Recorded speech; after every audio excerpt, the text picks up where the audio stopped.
এয়া ছাত্ৰ-ছাত্ৰীসকলৰ বাবে পাঠভিত্তিক অনুষ্ঠান ৰেডিঅ' পঢ়াশালী।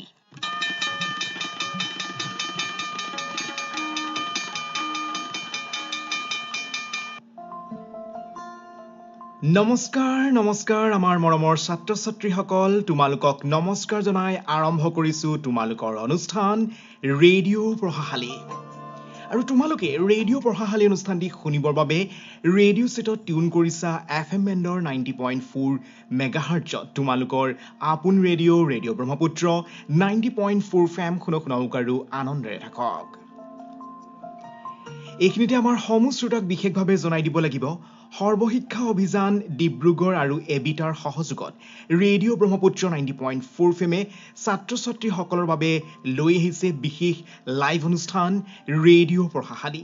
আৰু আজিৰ ৰেডিঅ' পঢ়াশালী অনুষ্ঠানৰ জৰিয়তে আমাৰ ষ্টুডিঅ'ত উপস্থিত হৈছেহি ডিব্ৰুগড় লাহোৱাল শিক্ষাখণ্ডৰ বলোৰাম কোঁৱৰ প্ৰাথমিক বিদ্যালয়ৰ শিক্ষাগুৰু যুগল কোঁৱৰ। আৰু আজি ছাৰে বিশেষভাৱে পঞ্চম শ্ৰেণী অৰ্থাৎ ক্লাছ 5ৰ ছাত্ৰ-ছাত্ৰীসকলৰ বাবে পৰিৱেশ বিজ্ঞানৰ পাঠ আগবঢ়াব। পাঠৰ নাম প্ৰাকৃতিক সম্পদ। পুনৰবাৰ জনাই দিছো, আজি আমি পঞ্চম শ্ৰেণী অৰ্থাৎ ক্লাছ 5ৰ ছাত্ৰ-ছাত্ৰীসকলৰ বাবে পাঠদান লৈ আহিছো। আৰু আজিৰ বিষয় হৈছে পৰিৱেশ বিজ্ঞান, পাঠৰ নাম প্ৰাকৃতিক সম্পদ। আৰু এই পাঠটি আগবঢ়াব ডিব্ৰুগড় লাহোৱাল শিক্ষাখণ্ডৰ বলোৰাম কোঁৱৰ প্ৰাথমিক বিদ্যালয়ৰ শিক্ষাগুৰু যুগল কোঁৱৰ ছাৰে। আৰু ছাৰলৈ আমি এতিয়া মাইক্ৰফোন আগবঢ়াই দিম, কিন্তু তাৰ আগতে আমাৰ ছাত্ৰ-ছাত্ৰীসকলক জনাই দিওঁ, তোমালোকে পাঠটি মন দি শুনিবা, কাৰণ পাঠটিৰ শেষত তোমালোকৰ বাবে ছাৰে আগবঢ়াব কুইজৰ প্ৰশ্ন। আৰু সেই কুইজৰ প্ৰশ্নৰ উত্তৰ দিব লাগিব তোমালোকে হোৱাটছএপ কৰি, আৰু শুদ্ধকৈ উত্তৰ দিব পাৰিলেই আমি তোমালোকৰ নাম ঘোষণা কৰিম সমূহ শ্ৰোতাৰ আগত। ভাল লাগিব, নিজৰ নামটো ৰেডিঅ'ত ওলাব নহয় জানো? গতিকে তোমালোকে মন দি পাঠটি শুনিবা আৰু ছাৰে যি কয় তাকে কৰি যাবলৈ চেষ্টা কৰিবা। এইখিনিতে আমাৰ শ্ৰোতাসকলক বিশেষভাৱে জনাই দিছো, এই ৰেডিঅ' পঢ়াশালী অনুষ্ঠানটি লৈ আহিছে সৰ্বশিক্ষা অভিযান ডিব্ৰুগড় আৰু এবিটাৰ সহযোগত ৰেডিঅ' ব্ৰহ্মপুত্ৰ 90.4 FM। আৰু আজিৰ ৰেডিঅ' পঢ়াশালী অনুষ্ঠানৰ জৰিয়তে আমাৰ ষ্টুডিঅ'ত উপস্থিত আছে ডিব্ৰুগড় লাহোৱাল শিক্ষাখণ্ডৰ বলোৰাম কোঁৱৰ প্ৰাথমিক বিদ্যালয়ৰ শিক্ষাগুৰু যুগল কোঁৱৰ ছাৰ। আৰু ছাৰে আজি বিশেষভাৱে পঞ্চম শ্ৰেণী অৰ্থাৎ ক্লাছ 5ৰ ছাত্ৰ-ছাত্ৰীসকলৰ বাবে পৰিৱেশ বিজ্ঞানৰ পাঠদান আগবঢ়াব। পাঠৰ নাম প্ৰাকৃতিক সম্পদ। আৰু আমাৰ ছাত্ৰ-ছাত্ৰীসকল, তোমালোকে কিতাপ বহি নিশ্চয় উলিয়াই ৰেডিঅ'ৰ কাষত সাজু হৈছা। ৰেডিঅ'ত ভলিউম বঢ়াই দিয়া আৰু শুনা তোমালোকৰ অনুষ্ঠান ৰেডিঅ' পঢ়াশালী।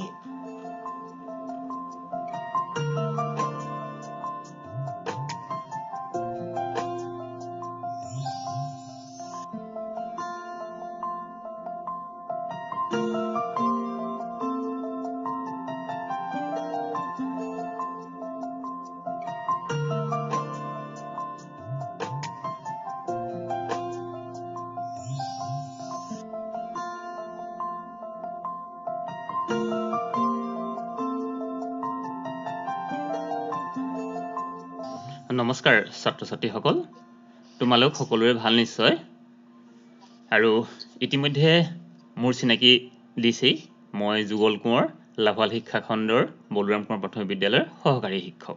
আৰু আজি মই তোমালোকৰ সৈতে আমাৰ আলোচনা কৰিম আৰু তোমালোকৰ চিনাকিটো মই জানি ল'ব বিচাৰিছো। হেল্ল'। হয়, প্ৰথমে আপুনি ক'ত উপস্থিত আছে আৰু লগত কিমান ছাত্ৰ-ছাত্ৰী উপস্থিত আছে আৰু আপোনাৰ পৰিচয়টো আমাৰ ছাৰক দি দিয়ক। নমস্কাৰ ছাৰ, মই তিনিচুকীয়া ডিষ্ট্ৰিক্টৰ পৰা কৈছো, অনতা ৰাজুৱাৰে। হয়। কমিউনিটি মোবিলাইজাৰ এবিটাৰ এডিশ্যন। মোৰ স্কুলত আছো আৰু মোৰ লগতে আছে 6জন ছাত্ৰ-ছাত্ৰী আছে ক্লাছ 5ৰ। হয়। 6জন ক্লাছ 5ৰ ছাত্ৰ-ছাত্ৰীয়ে মোৰ লগতে আজি ক্লাছ এটেণ্ড কৰিছে। নমস্কাৰ কোৱা ছাৰ। নমস্কাৰ। নামকেইটা কৈ দিয়া তোমালোকে। তোমাৰ নামটো কোৱা। সুলেনা ওৰাং।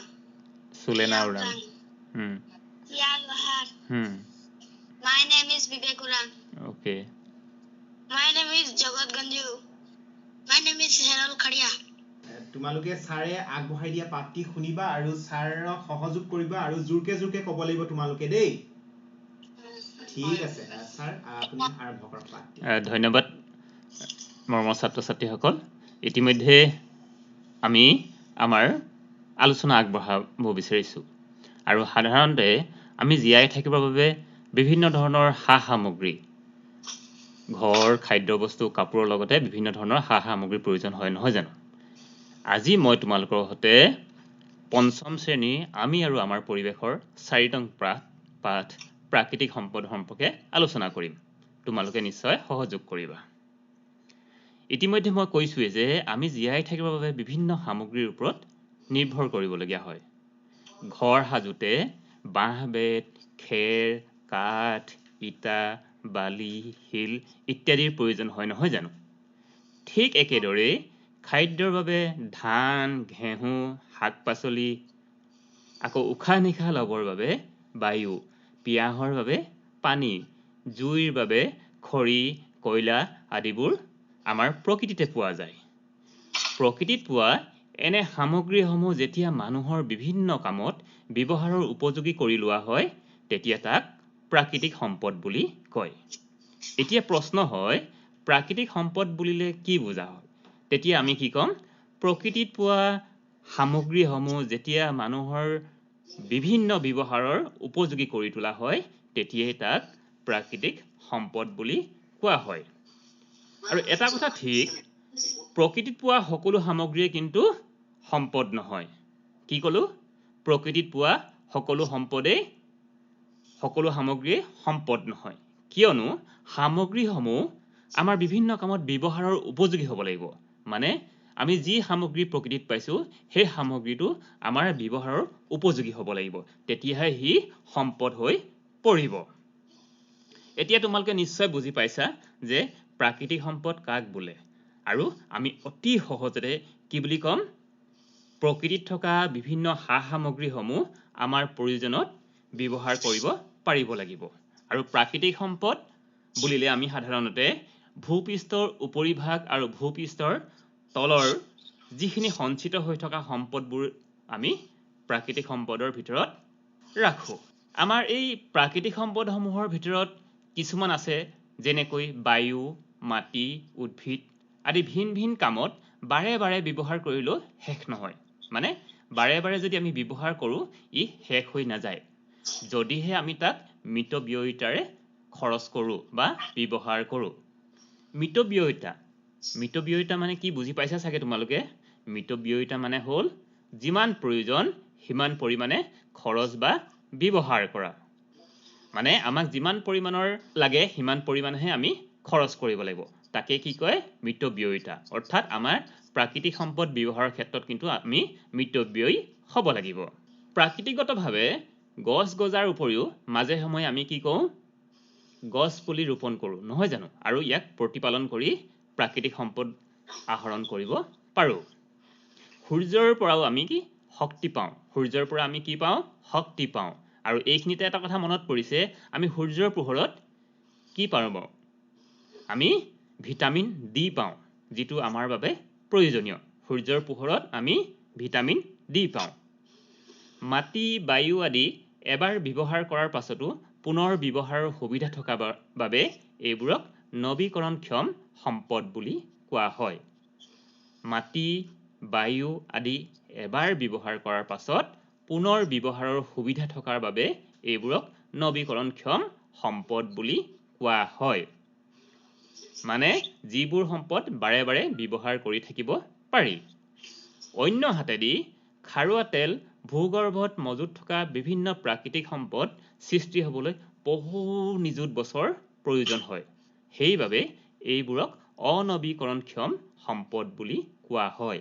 আৰু এইবোৰ সম্পদ ব্যৱহাৰত আমি বিশেষভাৱে মিতব্যয়ী হোৱা প্ৰয়োজন। আমাৰ ৰাজ্য অসমত পোৱা বিভিন্ন সম্পদসমূহৰ ভিতৰত আমি প্ৰধানকৈ 4বিধ সম্পদ আমি উল্লেখযোগ্য বুলি ক'ব পাৰোঁ। বনজ সম্পদ, জলজ সম্পদ, কৃষিজাত সম্পদ আৰু খনিজ সম্পদেই প্ৰধান। আমি এই সম্পদসমূহৰ সন্দৰ্ভত আমি কিছু আলোচনা কৰোঁ আহা। বনজ সম্পদ। আমি সকলোৱে জানো যে অসমখন বনাঞ্চলে ভৰপূৰ। বনাঞ্চলসমূহত বহুতো মূল্যৱান উদ্ভিদ পোৱা যায়। অসমৰ নামনি অঞ্চলত শাল, চেগুন, গমাৰি, শিহু, আজাৰ, পাহাৰীয়া অঞ্চল আৰু বৰাক উপত্যকাত হুলুং, বনচুম, তিতাচপা উদ্ভিদৰ উপৰিও কাছাৰ পাহাৰত বিভিন্ন প্ৰজাতিৰ বাঁহ পোৱা যায়। এতিয়া বাৰু তোমালোকে 5 বিধ মূল্যৱান উদ্ভিদৰ নাম ক'ব পাৰিবানে? সেইকেইটা হৈছে, মই আকৌ এবাৰ কৈ দিছো, শাল, চেগুন, গমাৰি, আজাৰ, বনচুম ইত্যাদি।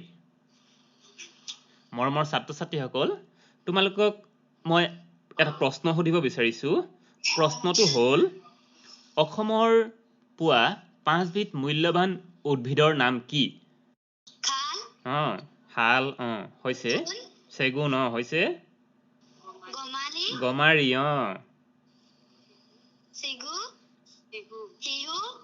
হৈছে, আজাৰ আদি হয়। আজাৰ, বনচুম এইবিলাক হৈছে কি আছে? অসমৰ বনাঞ্চলত পোৱা মূল্যৱান উদ্ভিদ। আৰু এই বনাঞ্চলসমূহত উদ্ভিদৰ উপৰিও আমাৰ বহু চৰাই বাসস্থান থাকে, মানে আমাৰ চৰাই থাকে। ভাটৌ, মইনা, শগুন, ফেঁচা, ময়ূৰ, দেওহাঁহ, ধনেশ আদি আমাৰ বনাঞ্চলসমূহত থাকে। কি কি থাকে ক'লো? ভাটৌ, মইনা, শগুন, ফেঁচা, ময়ূৰ, দেওহাঁহ, ধনেশ আদি। মনত থাকিব না? কি কি ক'লো?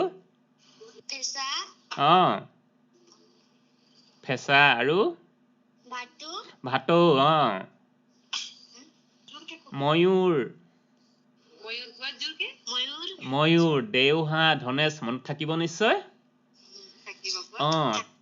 আৰু ইয়াৰে এই ময়ূৰ চৰাইজনীৰ কথা কৈছিলো যে, ময়ূৰ চৰাই হ'ল আমাৰ দেশ ভাৰতবৰ্ষৰ ৰাষ্ট্ৰীয় চৰাই। আমাৰ দেশ ভাৰতৰ ৰাষ্ট্ৰীয় চৰাই পক্ষীবিধৰ নাম কি বুলি ক'লে আমি কি ক'ব লাগিব? ময়ূৰ চৰাই। আৰু এটা কথা মনত পৰিছে, আমাৰ ময়ূৰ চৰাইৰ নেজত কিমান খিলা পাখি থাকে বাৰু? তোমালোকে জানা নেকি? 18 খিলা পাখি থাকে। কেতিয়াবা যদি তোমাক কোনোবাই সোধে বা তুমি কাৰোবাক কুইজ সোধা, তেতিয়া কি ক'ব লাগিব? ময়ূৰৰ নেজত 18 খিলা পাখি থাকে। এই চৰাইবিলাকৰ উপৰিও অসমত এশিঙীয়া খড়গৰ গড় পৃথিৱী বিখ্যাত, আৰু এই গড় কাজিৰঙাত পোৱা যায়। গড়ৰ উপৰিও হাতী, ঢেকীয়াপতীয়া বাঘ, নাহৰ ফুটুকী বাঘ, হৰিণা, বন গাহৰি, হলৌ বান্দৰ, সোণালী বান্দৰ, ভালুক আদি আপুৰুগীয়া বন্যপ্ৰাণী। বন্যপ্ৰাণী মানে বুজি পাইছানে? আমাৰ এই বনত থকা বিভিন্ন প্ৰজাতিৰ প্ৰাণী। আৰু এই বন্যপ্ৰাণীবোৰ চাবলৈ প্ৰতি বছৰে দেশ বিদেশৰ বহুতো পৰ্যটক আহে। পৰ্যটক মানে বুজি পাইছানে? এই যিবিলাক দেশ বিদেশৰ পৰা ঠাই চাবলৈ আহে, সেইবিলাকক আমি কি বুলি কওঁ? পৰ্যটক বুলি কওঁ। অসমৰ নৈ উপনৈৰ দুয়োকাষে খয়েৰ, শিহু, শিমলু, কৰৈ আদিৰ লগতে নলখাগৰি, খেৰ আদি উদ্ভিদো পোৱা যায়। আমাৰ নৈ উপনৈৰ দুয়োৰ পাৰে কি কি পোৱা যায়? খয়েৰ, শিমলু, কৰৈ আদিৰ লগতে নলখাগৰি, খেৰ আদি উদ্ভিদ পোৱা যায়। বাঁহ বেতৰ পৰা আমি কি পাওঁ? বিভিন্ন ধৰণৰ আচবাব পত্ৰ আমি তৈয়াৰ কৰোঁ। আৰু অসমত বহুতো ঔষধি গুণযুক্ত উদ্ভিদো আছে। খৰি, ফল-মূল, ঔষধি গুণযুক্ত উদ্ভিদ, খেৰ আদি সংগ্ৰহ কৰি কিছু লোকে জীৱিকা নিৰ্বাহ কৰে। অসমৰ বনজ সম্পদৰ ওপৰত ভিত্তি কৰিয়ে জুইশলা, কাগজ, ৰেচম, প্লাইউড উদ্যোগ আদি গঢ় লৈ উঠিছে। আমাৰ অসমৰ বনজ সম্পদৰ ওপৰত ভিত্তি কৰি গঢ় লোৱা দুটা উদ্যোগৰ নাম কি বাৰু? জুইশলা উদ্যোগ আৰু কাগজ উদ্যোগ। আৰু এই যে মই বনাঞ্চলসমূহৰ কথা কৈছিলো, অসমত এতিয়ালৈকে 7খন ৰাষ্ট্ৰীয় উদ্যান আছে আৰু 16খন অভয়াৰণ্য আছে। কেইখন ক'লো? অসমত বৰ্তমান কেইখন ৰাষ্ট্ৰীয় উদ্যান আছে? 7খন আৰু 16খন অভয়াৰণ্য আছে আৰু সেই 7খন ৰাষ্ট্ৰীয় উদ্যানৰ নাম মই তোমালোকক কৈ দিছো তোমালোকে বহিত টুকি ৰাখিবা সেইকেইখন হৈছে কাজিৰঙা ৰাষ্ট্ৰীয় উদ্যান ডিব্ৰু-চৈখোৱা ৰাষ্ট্ৰীয় উদ্যান ওৰাং ৰাষ্ট্ৰীয় উদ্যান মানস ৰাষ্ট্ৰীয় উদ্যান নামেৰি ৰাষ্ট্ৰীয় উদ্যান দিহিং পাটকাই ৰাষ্ট্ৰীয় উদ্যান আৰু ৰায়মনা ৰাষ্ট্ৰীয় উদ্যান কি কলো বাৰু মই আকৌ এবাৰ কৈছো কাজিৰঙা ৰাষ্ট্ৰীয় উদ্যান দ্বিতীয়তে ডিব্ৰু-চৈখোৱা ৰাষ্ট্ৰীয় উদ্যান তৃতীয়তে ওৰাং ৰাষ্ট্ৰীয় উদ্যান চতুৰ্থতে মানস ৰাষ্ট্ৰীয় উদ্যান পঞ্চমতে নামেৰি ৰাষ্ট্ৰীয় উদ্যান ষষ্ঠতে দিহিং পাটকাই ৰাষ্ট্ৰীয় উদ্যান আৰু সপ্তমত ৰায়মনা ৰাষ্ট্ৰীয় উদ্যান অসমত 7খন ৰাষ্ট্ৰীয় উদ্যান আৰু 16খন অভয়াৰণ্য আছে তোমালোকৰ এই কথাকেইটা নিশ্চয় মনত থাকিব এতিয়া আহোঁ জলজ সম্পদৰ বিষয়ে অসমৰ নদ নদী আৰু ইয়াত থকা বিভিন্ন প্ৰজাতিৰ মাছ প্ৰাণীবোৰ হৈছে জলজ সম্পদ অসমত থকা নদ নদী আৰু ইয়াত থকা বিভিন্ন প্ৰজাতিৰ মাছ প্ৰাণী হৈছে জলজ সম্পদ বুলি ক'লে আমি কি বুজিম বাৰু অসমৰ নদ নদী আৰু ইয়াত থকা বিভিন্ন প্ৰজাতিৰ মাছ প্ৰাণীবোৰ জলজ সম্পদ ব্ৰহ্মপুত্ৰ আৰু বৰাক অসমৰ প্ৰধান দুখন নৈ অসমৰ প্ৰধান দুখন নৈৰ নাম কোৱা বুলি ক'লে কি ক'ব লাগিব ব্ৰহ্মপুত্ৰ আৰু বৰাক ব্ৰহ্মপুত্ৰ আৰু বৰাক হ'ল অসমৰ দুখন প্ৰধান নদী মনত ৰাখিবা হা আৰু এই দুখন নদীৰ বহুতো উপনৈসমূহ আছে বুঢ়ীদিহিং লোহিত সোৱণশিৰি দিখৌ আদি উল্লেখযোগ্য কি ক'লো বুঢ়ীদিহিং লোহিত সোৱণশিৰি দিখৌ উল্লেখযোগ্য ব্ৰহ্মপুত্ৰত পোৱা শিহু হ'ল পৃথিৱীৰ এবিধ বিৰল প্ৰজাতিৰ প্ৰাণী ব্ৰহ্মপুত্ৰত পোৱা শিহু হ'ল পৃথিৱীৰ এবিধ বিৰল প্ৰজাতিৰ প্ৰাণী এখন ঠাইৰ পৰা আন এখন ঠাইলৈ অহা যোৱা আৰু বস্তু বাহনি কঢ়িয়াবলৈ জল পৰিবহণ ব্যৱস্থাৰ বাবে জাহাজ ঘাট ফেৰী ঘাট পৰ্যটন ক্ষেত্ৰ গঢ় লৈ উঠিছে কি হৈছে এখন ঠাইৰ পৰা অহা যোৱা আৰু বস্তু বাহনি কঢ়িয়াবলৈ জল পৰিবহণ ব্যৱস্থাৰ বাবে জাহাজ ঘাট ফেৰী ঘাট আৰু পৰ্যটন ক্ষেত্ৰ গঢ় লৈ উঠিছে উল্লেখযোগ্য যে ব্ৰহ্মপুত্ৰৰ বুকুতেই পৃথিৱীৰ বৃহত্তম নদীদ্বীপ মাজুলী আৰু ক্ষুদ্ৰতম নদীদ্বীপ উমানন্দ অৱস্থিত কি কৈছো পৃথিৱীৰ বৃহত্তম নদীদ্বীপ মাজুলী আৰু ক্ষুদ্ৰতম নদীদ্বীপ উমানন্দ আমাৰ ব্ৰহ্মপুত্ৰৰ বুকুতেই আছে মই তোমালোকক কেইটামান প্ৰশ্ন সুধিছো আকৌ ব্ৰহ্মপুত্ৰত পোৱা এবিধ বিৰল প্ৰজাতিৰ প্ৰাণীৰ নাম কোৱা শুদ্ধ উত্তৰ শিহু আৰু এটা প্ৰশ্ন মই অলপ আগতে কৈছিলো পৃথিৱীৰ বৃহত্তম আৰু ক্ষুদ্ৰতম নদীদ্বীপটোৰ নাম কি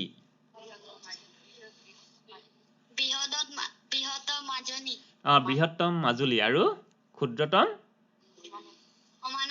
উমানন্দ আমাৰ ব্ৰহ্মপুত্ৰতে আছে আৰু এই নদীসমূহৰ সুবিধাজনক কিছুমান স্থানত কি কৰা হৈছে বান্ধ দি জলবিদ্যুৎ উৎপন্ন কৰা হয় নৈ উপনৈৰ বালিৰে আমি ঘৰ দুৱাৰ সাজু ৰাস্তা আদি নিৰ্মাণ কৰা হয় নহয় জানো নৈৰ পানীৰ পাইপেৰে জনসাধাৰণক যোগান ধৰা হয় নৈ উপনৈৰ উপৰিও অসমত অসংখ্য বিল জলাশয় আছে আৰু এই বিল জলাশয়ত কি হৈছে যথেষ্ট পৰিমাণে মাছ পোৱা যায় আৰু অসমৰ বিলসমূহৰ ভিতৰত বিশেষকৈ চান্দুবি বিল দীপৰ বিল চামগুৰি বিল উল্লেখযোগ্য অসমৰ 3খন বিলৰ নাম উল্লেখ কৰা তেতিয়া আমি কি ক'ম চান্দুবি বিল আৰু দীপৰ বিল আৰু চামগুৰি বিল আমাৰ যেতিয়া আমাৰ পাঠৰ শেষত আমি যেতিয়া অনুশীলনীৰ প্ৰশ্ন উত্তৰ কৰিম তেতিয়া হয়তো তাত আমি প্ৰশ্ন দেখিম তেতিয়া সেই প্ৰশ্নটোৰ উত্তৰ কি দিব লাগিব অসমৰ 3খন বিলৰ নাম লিখা বুলি ক'লে কি লিখিম চান্দুবি বিল চান্দুবি বিল আৰু চামগুৰি বিল আৰু দীপৰ বিল। আৰু এই নদীসমূহৰ চৰ-চাপৰি অঞ্চলত প্ৰচুৰ পৰিমাণে শাক-পাচলি হয় আৰু পশুপালনৰ বাবে পৰ্যাপ্ত পৰিমাণৰ কি পোৱা যায়? ঘাঁহ পোৱা যায়। এইবাৰ আহিছো আমি কৃষিজাত সামগ্ৰীৰ ওপৰত আলোচনা কৰিবলৈ। মাটিৰ গুণাগুণ আৰু বতৰৰ ওপৰত ভিত্তি কৰি অসমত ভিন ভিন খেতি কৰা হয়। নহয় জানো? আমি ভিন ভিন খেতি কৰোঁ। তোমালোকৰ ঘৰতো নিশ্চয় খেতি কৰিছে নাই? কৰিছে। এতিয়া কি হৈছে? গ্ৰীষ্মকাল, আৰু গ্ৰীষ্মকালত যথেষ্ট পৰিমাণে বৰষুণ হয়। আৰু এই সময়ত হোৱা কেইবিধমান খেতিৰ বিষয়ে কোৱাচোন তোমালোকে। লাও আৰু জিকা, কোমোৰা। হৈছে। আমি এই সময়ত কিহৰ খেতি কৰোঁ? লাও, জিকা, ভোল, কোমোৰা আদিৰ খেতি কৰোঁ, নহয় জানো? আৰু লগতে ধান মৰা পাতৰ আমি খেতি কৰোঁ, নহয় জানো? তোমালোকৰ ঘৰতো ধান ৰুইছে, নহয় জানো? ধান মৰা পাতৰ লগতে আমি লাও, জিকা, ভোল, কোমোৰা আদিৰ গ্ৰীষ্মকালত খেতি কৰা হয়। আকৌ শীতকালত বৰষুণ কম হোৱাৰ বাবে ঘেঁহু, সৰিয়হ, আলু, কবি, বিন আদিৰ খেতি কৰা হয়। শীতকালত কি হয়? বৰষুণ কম হয়। সেইকাৰণে ঘেঁহু, সৰিয়হ, আলু, কবি, বিন আদি খেতি কৰা হয়। এই খেতিবিলাকৰ উপৰিও অসমত মাটিকঁঠাল, কুঁহিয়াৰ, মধুৰিআম, লিচু, কল, কমলা আদি ফল-মূলৰ লগতে তামোল পাণৰো খেতি কৰা হয়। চাহ অসমৰ প্ৰধান ৰোপণ খেতি। পৃথিৱীৰ ভিতৰত আটাইতকৈ বেছি চাহ উৎপাদন অসমতে হয়। পৃথিৱীৰ ভিতৰত আটাইতকৈ বেছি চাহ উৎপাদন ক'ত হয়? অসমত। আমাৰ অসমতেই পৃথিৱীৰ ভিতৰত আটাইতকৈ বেছি চাহ উৎপাদন হয়। চাহ উৎপাদনৰ লগতে কফি আৰু ৰবৰো উৎপাদন কৰা হয়। মৰাপাট আৰু নাৰিকলৰ আঁহ বা বাকলিৰ পৰা মানুহৰ ব্যৱহাৰৰ বিভিন্ন সা-সামগ্ৰী তৈয়াৰ কৰা হয়। খনিজ সম্পদ। অসম খনিজ সম্পদত বিশেষভাৱে চহকী। খনিজ সম্পদসমূহৰ ভিতৰত প্ৰধানকৈ কয়লা, খাৰুৱা তেল আৰু চূণশিল উল্লেখযোগ্য। কয়লা। বহু নিযুত বছৰৰ আগতে পৃথিৱীখন গছ-গছনিৰে ভৰা আছিল। বিভিন্ন প্ৰাকৃতিক দুৰ্যোগৰ ফলত গছ-গছনিবোৰ ভূগৰ্ভৰ বহু তলত গৈ পোত খাই গৈছিল। আৰু পোত যোৱা গছ-গছনিবোৰৰ ওপৰত তৰপে বোকা জমা হৈ কিছুমান স্তৰৰ সৃষ্টি হৈছিল। আৰু এইবোৰ ভূপৃষ্ঠৰ প্ৰচণ্ড চাপ আৰু ভূগৰ্ভৰ তাপৰ প্ৰভাৱত কয়লালৈ পৰিৱৰ্তিত হৈছিল। কি হৈছিলে? বহু নিযুত বছৰৰ আগতে আমাৰ অসমখন গছ-গছনিৰে ভৰপূৰ আছিল। আৰু বিভিন্ন প্ৰাকৃতিক দুৰ্যোগৰ ফলত এই গছ-গছনিবোৰ ভূগৰ্ভৰ বহু তলত গৈ বোকাত পোত খাই গৈছিল। আৰু সেই বোকাবোৰ তৰপে এটা সৃষ্টি হৈছিল, এটা তৰপৰ সৃষ্টি হৈছিল। আৰু এই ভূগৰ্ভৰ প্ৰচণ্ড চাপ, ভূগৰ্ভৰ তাপৰ ফলত ই কয়লালৈ পৰিৱৰ্তিত হৈছিল। আৰু প্ৰকৃতিত পোৱা আটাইতকৈ গুৰুত্বপূৰ্ণ ইন্ধনৰ ভিতৰত কয়লা হ'ল অন্যতম। অসমৰ মাকুম, লিডু, মাৰ্ঘেৰিটা আদি ঠাইত কয়লা পোৱা যায়। অসমৰ কোন কোন ঠাইত কয়লা পোৱা যায় বুলি ক'লে আমি কি ক'ব লাগিব? মাকুম, লিডু, মাৰ্ঘেৰিটা আদি ঠাইত, নহয় জানো? ইয়াৰে মাকুমখন হ'ল অসমৰ আটাইতকৈ পুৰণি কয়লাক্ষেত্ৰ। অসমৰ আটাইতকৈ পুৰণি কয়লাক্ষেত্ৰখনৰ নাম কি বুলি ক'লে আমি কি ক'ব লাগিব? মাকুম। আনহাতে কাৰ্বি পাহাৰৰ কয়লাজান, শিলভেটাতো কয়লা পোৱা যায়। কাৰ্বি পাহাৰৰ কয়লাজান আৰু শিলভেটাতো কয়লা পোৱা যায়। বহু ক্ষেত্ৰত মুক্ত খনন আৰু অবৈজ্ঞানিক প্ৰণালীৰ বাবে আমি পৰিৱেশ প্ৰদূষণ হোৱাও মাজে মাজে দেখা পাওঁ। খাৰুৱা তেল।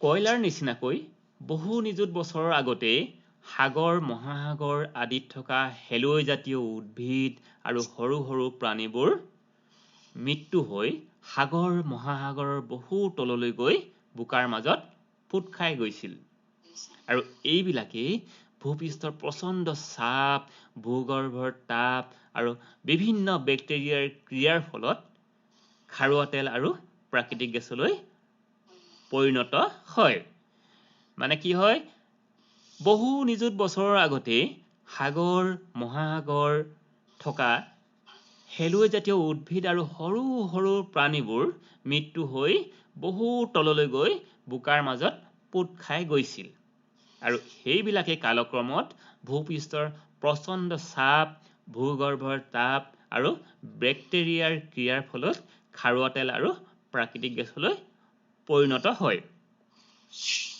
খাৰুৱা তেল জুলীয়া আৰু প্ৰাকৃতিক গেছ গেছীয় অৱস্থাত থাকে খাৰুৱা তেল কেনেকুৱা অৱস্থাত থাকে জুলীয়া অৱস্থাত থাকে আৰু প্ৰাকৃতিক গেছ গেছীয় অৱস্থাত নহয় জানো শিলৰ স্তৰ সাগৰৰ তলিতো খাৰুৱা তেল পোৱা যায় শিলৰ বিভিন্ন স্তৰ আৰু সাগৰৰ তলিতো খাৰুৱা তেলৰ সন্ধান পোৱা যায় অসমৰ ডিগবৈ দুলীয়াজান নাহৰকটীয়া মৰাণ হুগ্ৰীজান লাকুৱা গেলেকী আদি ঠাইত খাৰুৱা তেল পোৱা যায় অসমৰ কেইখনমান খাৰুৱা তেলৰ পোৱা ঠাইৰ নাম কোৱা নাহৰকটীয়া মৰাণ হৈছে গেলেকী দুলীয়াজান ডিগবৈ আদিয়ে প্ৰধান আৰু এই ডিগবৈত অসমৰ প্ৰথমখন তৈলক্ষেত্ৰ আছে মানে অসমত প্ৰথম তেল ক'ত পাইছিলে ডিগবৈত পাইছিলে ডিগবৈত প্ৰথমে খাৰুৱা তেলৰ সন্ধান পায় আৰু 1889 চনত ইংৰাজসকলে প্ৰথমে ডিগবৈত খাৰুৱা তেলৰ সন্ধান পায় কিমান চনত ইংৰাজসকলে ডিগবৈত খাৰুৱা তেলৰ সন্ধান পায় 1889 চনত আৰু এই খাৰুৱা তেলবোৰ শোধনাগাৰত তেল শোধন কৰি পেট্ৰল ডিজেল কেৰাচিন মম আদি পৃথক কৰা হয় আমি সাধাৰণতে ব্যৱহাৰ কৰি থকা পেট্ৰল ডিজেল কেৰাচিন আদি শোধনাগাৰত তেল এই খাৰুৱা তেলৰ শোধন কৰি পৃথক কৰা হয় বেলেগ বেলেগ কৰা হয় ডিগবৈ নুনমাটি বঙাইগাঁও আৰু নুমলীগড়ত তেল শোধনাগাৰ আছে ডিগবৈ নুনমাটি বঙাইগাঁও আৰু নুমলীগড়ত তেল শোধনাগাৰ আছে অসমৰ ক'ত ক'ত তেল শোধনাগাৰ আছে ডিগবৈ নুনমাটি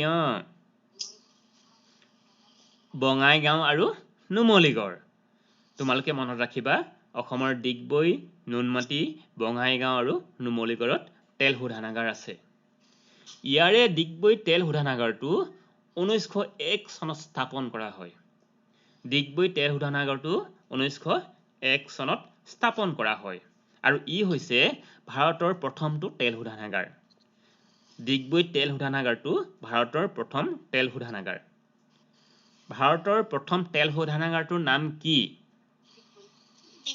ডিগবৈ হয় হৈছে সুন্দৰ ডিগবৈ তেল শোধনাগাৰটো কিমান চনত স্থাপন কৰা হৈছিল বাৰু 1901 চনত ডিগবৈ তেল শোধনাগাৰটো স্থাপন কৰা হয় এই খাৰুৱা তেলৰ পৰা অসম চৰকাৰে যথেষ্ট পৰিমাণে ৰাজহ সংগ্ৰহ কৰে আৰু খাৰুৱা তেল আৰু প্ৰাকৃতিক গেছৰ বাবে বহুতো উদ্যোগ গঢ় লৈ উঠিছে আমি কি বুজিলো যে কয়লাৰ নিচিনাকৈ বহু নিযুত বছৰৰ আগতেই সাগৰ মহাসাগৰ আদিত থকা শেলৈ জাতীয় উদ্ভিদ আৰু সৰু সৰু প্ৰাণীবোৰ মৃত্যু হৈ সাগৰ মহাসাগৰ বহু তললৈ গৈ বোকাৰ মাজত পোত খাই গৈছিল আৰু সেইবিলাকেই ভূপৃষ্ঠৰ প্ৰচণ্ড চাপ আৰু ভূগৰ্ভৰ তাপ আৰু বেক্টেৰিয়াৰ ফলত খাৰুৱা তেল আৰু প্ৰাকৃতিক গেছলৈ ৰূপান্তৰিত হয় অসমৰ ডিগবৈ দুলীয়াজান নাহৰকটীয়া মৰাণ হুগ্ৰীজান লাকুৱা গেলেকী আদি ঠাইত খাৰুৱা তেল পোৱা যায় অসমৰ প্ৰথম ডিগবৈত 1889 চনত ইংৰাজসকলে খাৰুৱা তেলৰ সন্ধান পায় আৰু এই খাৰুৱা তেলসমূহ শোধনাগাৰত তেল শোধন কৰি বিভিন্ন ধৰণৰ ইন্ধন পেট্ৰল ডিজেল কেৰাচিন আদি পৃথক কৰা হয় অসমৰ ডিগবৈ নুনমাটি বঙাইগাঁও আৰু নুমলীগড়ত তেল শোধনাগাৰ আছে আৰু ডিগবৈ শোধনাগাৰটো ভাৰতৰ প্ৰথম তেল শোধনাগাৰ আৰু ইয়াক 1901 চনত স্থাপন কৰা হয় কয়লা আৰু খাৰুৱা তেলক জীৱাশ্ম ইন্ধন বুলি কোৱা হয় কয়লা আৰু খাৰুৱা তেলক কি ইন্ধন বুলি কোৱা হয় কলো জীৱাশ্ম ইন্ধন কয়লা আৰু খাৰুৱা তেলক জীৱাশ্ম ইন্ধন বুলি কোৱা হয় কাৰণ গছ-গছনি আৰু প্ৰাণীৰ অৱশিষ্টৰ পৰা উৎপন্ন হোৱাৰ বাবে ইহঁতক জীৱাশ্ম ইন্ধন বুলি কোৱা হয় কয়লা আৰু খাৰুৱা তেলক জীৱাশ্ম ইন্ধন বুলি এই কাৰণে কয় গছ-গছনি আৰু প্ৰাণীৰ অৱশিষ্টৰ পৰা উৎপন্ন হোৱাৰ বাবে ইহঁতক জীৱাশ্ম ইন্ধন বোলে যিবিলাক ইন্ধন গছ-গছনি আৰু প্ৰাণীৰ অৱশিষ্টৰ পৰা উৎপন্ন হয় সেইবিলাককে কি ইন্ধন বুলি কয় জীৱাশ্ম ইন্ধন মনত ৰাখিবা গছ-গছনি আৰু প্ৰাণীৰ অৱশিষ্টৰ পৰা উৎপন্ন হোৱা ইন্ধনবোৰে হৈছে জীৱাশ্ম ইন্ধন আমি তৃতীয়তে পাইছিলো খনিজ সম্পদৰ ভিতৰত চূণশিল চূণশিল হ'ল অসমৰ আন এবিধ উল্লেখযোগ্য খনিজ সম্পদ ডিমা হাছাওৰ উমৰাংচু কাৰ্বি আংলঙৰ কয়লাজান আৰু ধিলাই পাহাৰত চূণশিল পোৱা যায় অসমৰ ক'ত ক'ত চূণশিল পোৱা যায় ডিমা হাছাওৰ উমৰাংচু কাৰ্বি আংলঙৰ কয়লাজান আৰু ধিলাই পাহাৰত চূণশিল পোৱা যায় এতিয়া যদি তোমালোকক প্ৰশ্ন সুধো অসমৰ কোন কোন ঠাইত চূণশিল পোৱা যায় কাৰ্বি আংলঙৰ কয়লাজান ডিমা হাছাওৰ উমৰাংচু আৰু ধিলাই পাহাৰত চূণশিল পোৱা যায় বিলাতী মাটি প্ৰস্তুত কৰিবলৈ চূণশিল ব্যৱহাৰ কৰা হয় বিলাতী মাটি প্ৰস্তুত কৰিবলৈ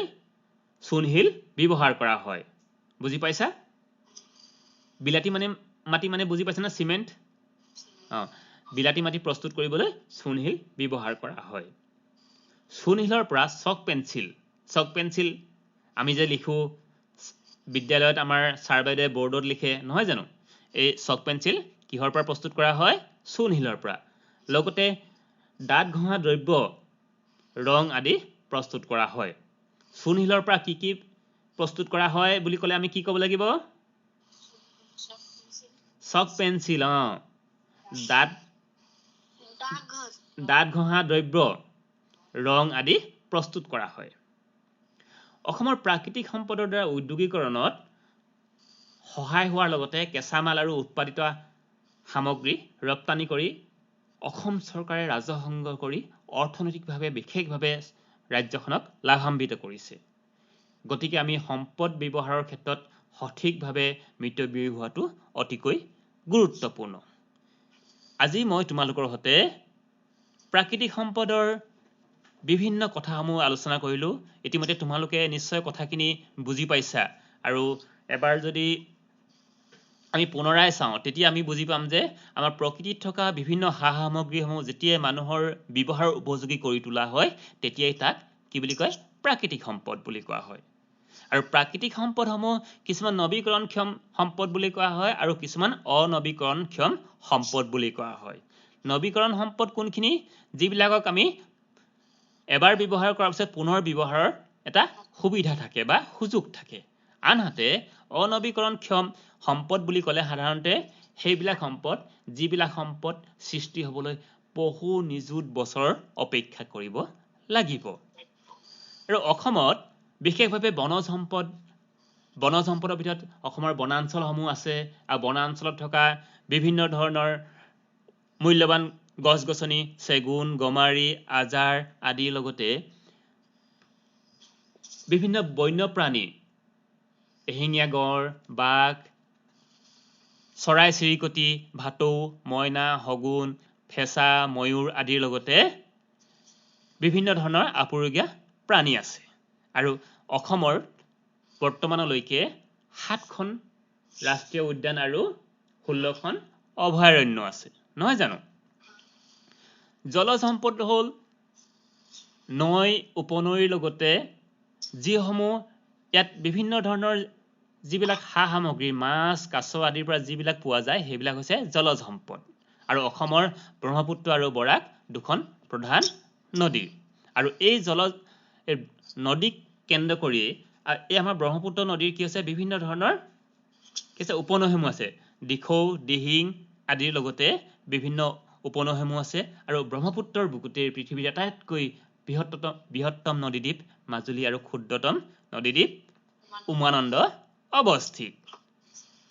আনহাতে অসমত কৃষিজাত সামগ্ৰী সম্পদ বুলি ক'লে আমি আমাৰ অসমৰ বতৰৰ ওপৰত ভিত্তি কৰি বিভিন্ন ধৰণৰ খেতি কৰা হয়। মাটিৰ গুণাগুণৰ ওপৰত ভিত্তি কৰিও কৰা হয়। সাধাৰণতে গ্ৰীষ্মকালত এতিয়া লাও, জিকা, ভোল, কোমোৰাৰ লগতে ধান খেতি কৰা হৈছে। আনহাতে শীতকালত অৰ্থাৎ ঠাণ্ডা দিনত বৰষুণ কম হোৱাৰ বাবে আমি বিভিন্ন ধৰণৰ শাক পাচলিৰ লগতে ঘেঁহু, সৰিয়হ আদি কৰা হয়। অসমৰ খনিজ সম্পদৰ ভিতৰত কয়লা, খাৰুৱা তেল আৰু চূণশিলে উল্লেখযোগ্য। কয়লা হ'ল বহু নিযুত বছৰৰ আগতেই পৃথিৱীখন গছ-গছনিৰে ভৰপূৰ আছিল আৰু তেতিয়া সেই সময়ত হোৱা বিভিন্ন ধৰণৰ প্ৰাকৃতিক দুৰ্ঘটনাৰ ফলতে গছ-গছনিবোৰ ভূগৰ্ভৰ বহু তললৈ গৈ পোত খাই গৈছিল আৰু সেই গছ-গছনিবোৰ পোত খাই তাৰ ওপৰত তৰপে বোকা জমা হৈ এটা সময়ত কয়লালৈ ৰূপান্তৰিত হৈছিল। আৰু অসমৰ মাকুম, লিডু, মাৰ্ঘেৰিটা, জয়পুৰ অঞ্চলত প্ৰচুৰ পৰিমাণে কয়লা পোৱা যায় আৰু মাকুম হ'ল অসমৰ আটাইতকৈ পুৰণি কয়লা ক্ষেত্ৰ। আনহাতে কাৰ্বি পাহাৰৰ কয়লাজান আৰু শিলভেটাতো কম পৰিমাণে উৎকৃষ্ট মানৰ কয়লা পোৱা যায়। খাৰুৱা তেল হ'ল ঠিক আমি কৈছিলোঁ কয়লাৰ কথা কৈছিলোঁ, খাৰুৱা তেলো একেই। বহু বছৰৰ আগতে মহাসাগৰত থকা বিভিন্ন ধৰণৰ শেলুৱৈ জাতীয় উদ্ভিদ আৰু সৰু সৰু প্ৰাণীবোৰ মৃত্যু হোৱাৰ ফলত বহু তললৈ গৈ বোকাৰ মাজত পোত খাই গৈছিল আৰু সেইবিলাক মৃত উদ্ভিদ আৰু প্ৰাণীবোৰে প্ৰচণ্ড চাপ, ভূগৰ্ভৰ তাপ আৰু বেক্টেৰিয়াৰ ফলত খাৰুৱা তেল আৰু প্ৰাকৃতিক গেছলৈ ৰূপান্তৰিত হৈছিল। খাৰুৱা তেল জুলীয়া অৱস্থাত আৰু প্ৰাকৃতিক গেছ গেছীয় অৱস্থাত পোৱা যায়। অসমৰ ডিগবৈ, নাহৰকটীয়া, দুলীয়াজান, মৰাণ, গেলেকী, লাকুৱা আদি ঠাইত খাৰুৱা তেলৰ ক্ষেত্ৰ আছে। 1889 চনত ইংৰাজসকলে প্ৰথমে ডিগবৈত খাৰুৱা তেলৰ সন্ধান পাইছিল আৰু 1901 চনত ডিগবৈত তেল শোধনাগাৰ স্থাপন কৰা হয় আৰু ই হ'ল ভাৰতৰ প্ৰথমটো তেল শোধনাগাৰ। আনহাতে চূণশিল হ'ল আন এবিধ খনিজ সম্পদ। ডিমা হাছাও জিলাৰ উমৰাংচু আৰু কাৰ্বি আংলং জিলাৰ কয়লাজান আৰু ধিলাই পাহাৰত চূণশিল পোৱা যায়। চূণশিলৰ পৰা চক পেঞ্চিল, দাঁত ঘঁহা দ্ৰব্য, ৰং আদি প্ৰস্তুত কৰা হয়। এতিয়া তোমালোকে নিশ্চয় কথাখিনি বুজি পাইছা আৰু আমি বুজি পাইছানে তোমালোকে? কিবা অসুবিধা থাকিলে আমাক জনাবা বা তোমালোকৰ ছাৰ বাইদেউসকলক ক'লে নিশ্চয় কথাখিনি আকৌ বুজাই দিব। আৰু আমি এতিয়া পুনৰ আলোচনা কৰাৰ পিছতে তোমালোকৰ পাঠৰ শেষত যিখিনি প্ৰশ্ন উত্তৰ আছে সেইবিলাক তোমালোকে কৰিবলৈ চেষ্টা কৰিবা আৰু সেই প্ৰশ্নৰ উত্তৰসমূহ তোমালোকে বিদ্যালয়ৰ ছাৰ বাইদেউসকলক নতুবা তোমাৰ মা দেউতা নতুবা ওচৰৰ আমি জ্যেষ্ঠসকলক দেখুৱাব পাৰোঁ, নহ'লেও আমালৈ পঠাব পাৰা। আমি শেষ কৰাৰ আগতেই মই তোমালোকক এটা প্ৰকল্প দিব বিচাৰিছোঁ, ঘৰুৱা কাম হিচাপে। প্ৰকল্প মানে বুজি পাইছানে? প্ৰজেক্ট পাইছা? ধন্যবাদ। তোমালোকে বুজি পাইছা যদি মই প্ৰকল্পটো দিছোঁ। প্ৰশ্নসমূহৰ মই উত্তৰ ক'ব নাযাওঁ। প্ৰশ্নসমূহ তোমালোকে ঘৰত কৰিবা আৰু ছাৰ বাইদেউক দেখুৱাবা। মই তোমালোকক এটা বিশেষ প্ৰকল্প দিব বিচাৰিছোঁ। প্ৰকল্পটো হ'ল তুমি এখন তালিকা প্ৰস্তুত কৰা। 3টা ঘৰ বনোৱা। প্ৰথমত লিখা অসমৰ বনজ সম্পদৰ নাম। কি ক'লো? অসমৰ বনজ সম্পদৰ নাম। দ্বিতীয় ঘৰটোত লিখা হাবিত থকা চৰাইৰ নাম। আৰু তৃতীয় ঘৰত লিখা বন্যপ্ৰাণীৰ নাম। তুমি জনা অসমৰ বনজ সম্পদৰ নাম, হাবিত থকা চৰাইৰ নাম আৰু বন্যপ্ৰাণীৰ নামৰ এখন তালিকা প্ৰস্তুত কৰি প্ৰকল্প তৈয়াৰ কৰিবা। এইটো নিশ্চয় তোমালোকে ঘৰত কৰিবা। এইটো তোমালোকে প্ৰকল্পটো লিখি ল'লা নিশ্চয়? লিখিলা আৰু এই প্ৰকল্পটো লিখি আমালৈ পঠাই দিবা। আৰু আজি মই তোমালোকৰ সৈতে ইমান সময় তোমালোকৰ সৈতে কথা পাতিলোঁ বা আমি প্ৰাকৃতিক সম্পদৰ বিষয়ে কথা পাতিলোঁ, নহয় জানো? এই কথাখিনি তোমালোকে বুজি পালানে? বা আজি মোৰ লগত কথা পাতি তোমালোকৰ কেনেকুৱা লাগিল? তোমালোকৰ অনুভৱ ক'বা নেকি?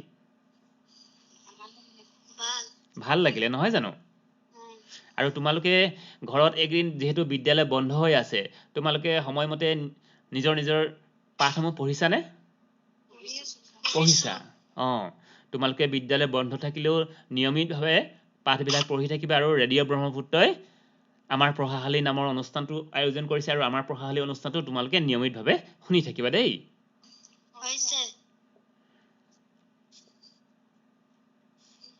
ঠিক আছে আমি তোমালোকক ধন্যবাদ জ্ঞাপন কৰিছো তোমালোকে ইমান সুন্দৰভাৱে আমাৰ ছাৰৰ পাঠ গ্ৰহণ কৰিলা ছাৰৰ সৈতে থাকিলা ছাৰৰ সৈতে সহযোগ কৰিলা তাৰ বাবে ধন্যবাদ শেষত কিবা ক'ব নেকি আপোনাৰ লগত ক্লাছ কৰিলে ভাল লাগিলে হয় নেকি ধন্যবাদ আৰু ছাৰৰ কাৰণে সকলো এটা হাত চাপৰি মাৰি দিয়া আৰু আমি তোমালোকৰ পৰা বিদায় লওঁ ধন্যবাদ সকলোলৈ ধন্যবাদ থাকিল আমি তোমালোকৰ কুশল মংগল কামনা কৰিছো লগতে পিছৰ পৰ্যায়টো তোমালোকক পুনৰবাৰ লগ পোৱাৰ প্ৰতিশ্ৰুতিৰে মই তোমালোকৰ পৰা বিদায় লৈছো হয় স্যাৰ হয় বাইদেউ কওক প্ৰথম পৰ্যায়ত তাহাঁতি অলপ ভয় খাইছিলে আৰু হয় চলে ক্লাছ কৰোঁতে তাহাঁতি ভয়খিনি গ'ল আৰু ধুনীয়াকে আনচাৰবোৰ দিছে আৰু ভাল পাইছে তাহাঁতি এইখিনি পঢ়াই দিয়াৰ কাৰণে আৰু লেচনখিনি ধুনীয়াকে বুজাই দিছে ধুনীয়াকে উত্তৰখিনি দিছে আৰু ছাত্ৰ ছাত্ৰীয়ে বুজি পাইছে বুলি জানি মই নিজে সুখী হৈছো আৰু আপোনালোকলৈ অশেষ ধন্যবাদ জ্ঞাপন কৰিলো ঠিক আছে থেংক ইউ ছাৰ ধন্যবাদ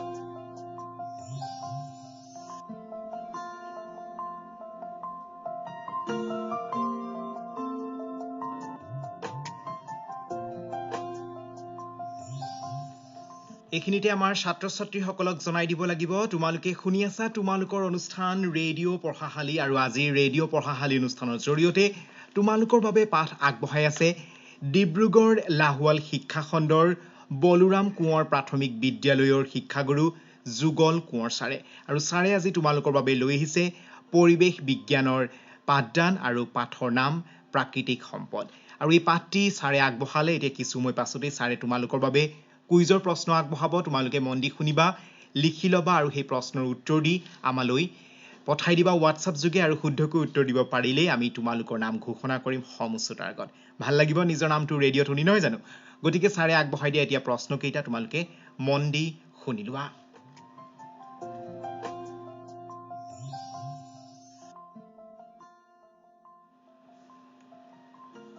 নমস্কাৰ মই তোমালোকলৈ প্ৰশ্ন লৈ আহিছো আৰু প্ৰশ্নসমূহৰ উত্তৰ তোমালোকে হোৱাটছআপ যোগে ৰেডিঅ' ব্ৰহ্মপুত্ৰলৈ প্ৰেৰণ কৰিবা প্ৰথমটো প্ৰশ্ন হ'ল ভাৰতবৰ্ষৰ ৰাষ্ট্ৰীয় পক্ষীবিধৰ নাম কি ভাৰতবৰ্ষৰ ৰাষ্ট্ৰীয় পক্ষী কি দ্বিতীয় প্ৰশ্ন ময়ূৰ চৰাইৰ নেজত কিমানখিলা পাখি থাকে ময়ূৰ চৰাইৰ নেজত কিমানখিলা পাখি থাকে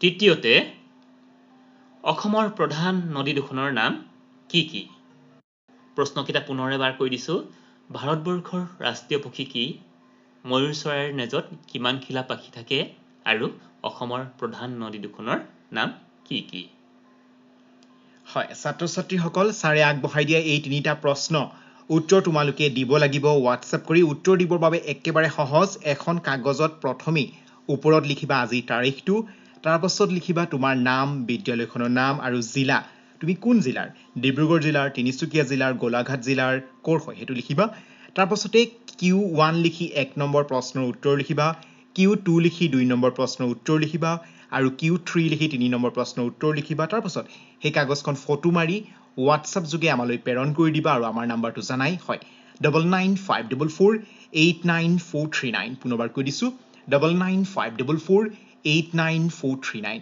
তোমালোকে চিন্তা কৰিব নালাগে ছাৰে তোমালোকৰ বাবে আকৌ প্ৰশ্ন আগবঢ়াই দিব আমি ছাৰক অনুৰোধ জনাইছো প্ৰশ্নকেইটা আকৌ এবাৰ কৈ দিবৰ বাবে মই প্ৰশ্নকেইটা আকৌ এবাৰ কৈ দিছো ভাৰতবৰ্ষৰ ৰাষ্ট্ৰীয় পক্ষী কি ভাৰতবৰ্ষৰ ৰাষ্ট্ৰীয় পক্ষী কি ময়ূৰ চৰাইৰ নেজত কিমানখিলা পাখি থাকে ময়ূৰ চৰাইৰ নেজত কিমানখিলা পাখি থাকে অসমৰ প্ৰধান নদী দুখনৰ নাম কি কি অসমৰ প্ৰধান নদী দুখনৰ নাম কি কি হয় ছাত্ৰ ছাত্ৰীসকল তোমালোকে এই তিনিটা প্ৰশ্নৰ উত্তৰ দিবা বুলি আশা কৰিলো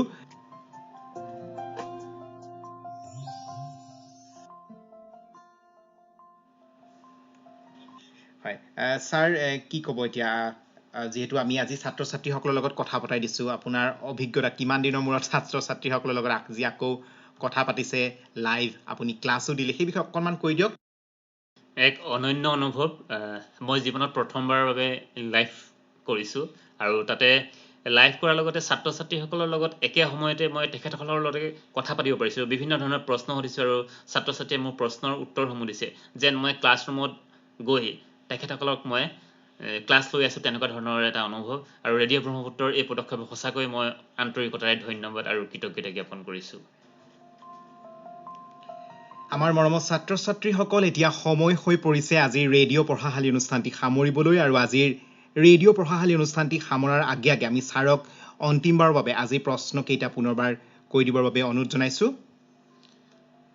মই তোমালোকৰ বাবে প্ৰস্তুত কৰা কুইজৰ 3টা প্ৰশ্ন পুনৰ কৈ দিছো ভাৰতবৰ্ষৰ ৰাষ্ট্ৰীয় পক্ষী কি ভাৰতবৰ্ষৰ ৰাষ্ট্ৰীয় পক্ষী কি ময়ূৰ চৰাইৰ নেজত কিমান খিলা পাখি থাকে ময়ূৰ চৰাইৰ নেজত কিমান খিলা পাখি থাকে আৰু অন্তিমটো প্ৰশ্ন হ'ল অসমৰ প্ৰধান নদী দুখনৰ নাম কি কি অসমৰ প্ৰধান নদী দুখনৰ নাম কি কি আৰু এই প্ৰশ্নৰ উত্তৰ তোমালোকে কেনেকৈ দিবা পুনৰবাৰ কৈ দিছো এখন কাগজত প্ৰথমে লিখিবা আজি তাৰিখটো তাৰপিছত তোমাৰ নাম বিদ্যালয়ৰ নাম আৰু তুমি কোনখন জিলাৰ সেইটো লিখিবা তাৰপিছত কোন ক্লাছত পঢ়ি আছা সেয়া লিখিবা আৰু তাৰপিছতেই 1 নম্বৰ লিখি 1 নম্বৰ প্ৰশ্নৰ উত্তৰটো লিখিবা 2 নম্বৰ লিখি 2 নম্বৰ প্ৰশ্নৰ উত্তৰটো লিখিবা 3 নম্বৰ লিখি 3 নম্বৰ প্ৰশ্নৰ উত্তৰটো লিখিবা আৰু তাৰপিছত সেই কাগজখন ফটো মাৰি WhatsApp যোগে আমালৈ প্ৰেৰণ কৰি দিবা আমাৰ নম্বৰ 9954489439 আশা কৰো তোমালোকে অতি সোনকালে আমাৰ ছাৰে আগবঢ়াই দিয়া কুইজৰ প্ৰশ্নৰ উত্তৰ দিবা আৰু শুদ্ধকৈ উত্তৰ দিব পাৰিলে আমি তোমালোকৰ নাম ঘোষণা কৰিম আমাৰ সমূহ শ্ৰোতাৰ আগত এইখিনিতে আমাৰ সমূহ শ্ৰোতাক বিশেষভাৱে জনাই দিব লাগিব সৰ্বশিক্ষা অভিযান ডিব্ৰুগড় আৰু এবিটাৰ সহযোগত ৰেডিঅ' ব্ৰহ্মপুত্ৰ 90.4 ফেমে ছাত্ৰ ছাত্ৰীসকলৰ বাবে লৈ আহিছে বিশেষ লাইভ অনুষ্ঠান ৰেডিঅ' পঢ়াশালী আজিৰ ৰেডিঅ' পঢ়াশালী অনুষ্ঠানৰ জৰিয়তে আমাৰ ষ্টুডিঅ'ত উপস্থিত থাকিল ডিব্ৰুগড় লাহোৱাল শিক্ষা খণ্ডৰ বলুৰাম কোঁৱৰ প্ৰাথমিক বিদ্যালয়ৰ শিক্ষাগুৰু যুগল কোঁৱৰ ছাৰ আৰু ছাৰে আজি বিশেষভাৱে পঞ্চম শ্ৰেণীৰ ছাত্ৰ ছাত্ৰীসকলৰ বাবে পৰিৱেশ বিজ্ঞানৰ পাঠদান লৈ আহিল আৰু আজিৰ পাঠৰ নাম আছিল প্ৰাকৃতিক সম্পদ আমি ৰেডিঅ' ব্ৰহ্মপুত্ৰ 90.4 ফেমৰ ৰেডিঅ' পঢ়াশালী অনুষ্ঠানটি শুনোৱা সকলো শিক্ষা বন্ধু বান্ধৱীক লগতে ছাত্ৰ ছাত্ৰীক জনালো ধন্যবাদ আৰু বিশেষভাৱে আজি আমাৰ ষ্টুডিঅ'ত উপস্থিত থাকি ছাত্ৰ ছাত্ৰীসকলৰ বাবে লাইভ পাঠদান আগবঢ়োৱা শিক্ষাগুৰুক জনালো বহুত বহুত ধন্যবাদ ছাৰ আৰু পুনৰ লগ পাম আপুনি পুনৰ আমাৰ ছাত্ৰ ছাত্ৰীসকলৰ বাবে পাঠ লৈ আনিব তাৰে কামনা কৰিলো আৰু আজি আমাৰ ৰেডিঅ' পঢ়াশালী অনুষ্ঠানটি সামৰিছো আমাৰ শিক্ষা বন্ধু বান্ধৱীসকলক অনুৰোধ জনাইছো আপোনালোকে যাতে এখন কাগজত আপোনালোকৰ নাম ঠিকনা সম্পূৰ্ণকৈ লিখি চিঠিৰ আকাৰে যাতে আমালৈ প্ৰেৰণ কৰে যে এই ৰেডিঅ' পঢ়াশালী অনুষ্ঠানটি ছাত্ৰ ছাত্ৰীসকলক শুনাই আপোনাৰ অভিজ্ঞতা কেনে হৈছে অভিভাৱকসকলৰ কেনে সহায় সহযোগ পাইছে ছাত্ৰ ছাত্ৰীসকলৰ কেনে সহায় সহযোগ পাইছে সেয়া এখন কাগজত লিখি কাগজখন ফটো মাৰি WhatsApp যোগে আমালৈ প্ৰেৰণ কৰি দিব আমাৰ নম্বৰ জানেই 9954489439 আমি ৰেডিঅ' ব্ৰহ্মপুত্ৰ 90.4 ফেমৰ তৰফৰ পৰা সকলোকে বহুত বহুত ধন্যবাদ জ্ঞাপন কৰি সামৰিছো অনুষ্ঠান ৰেডিঅ' পঢ়াশালী